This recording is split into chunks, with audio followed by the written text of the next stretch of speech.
AP news కి స్వాగతం. కడప జిల్లా పులివెందుల ఇడుపులపాయలోని దివంగత డాక్టర్ వైఎస్ఆర్ మాజీ ముఖ్యమంత్రి రాజశేఖర రెడ్డి 75వ జయంతి సందర్భంగా ఇడుపులపాయలోని వైఎస్ఆర్ ఘాట్ కు మాజీ ముఖ్యమంత్రి జగన్మోహన్ రెడ్డి, భారతీయ విజయమ్మ కలిసి క్రైస్తవులతో ప్రార్థన జరిపి దివంగత వైఎస్ఆర్ రాజశేఖర రెడ్డి ఘాట్ కు నివాళులర్పించారు. ఈ సందర్భంగా కడప జిల్లాలోని వైఎస్ఆర్ కాంగ్రెస్ పార్టీ నాయకులు, కార్యకర్తలు పాల్గొన్నారు.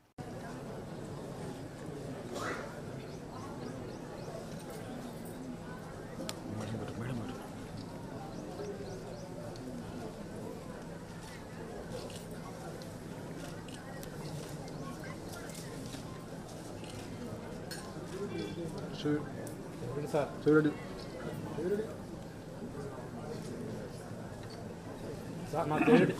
సార్, సైడ్ సైడ్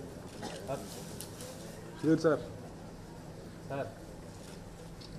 సార్ మీరు సైడ్ సార్.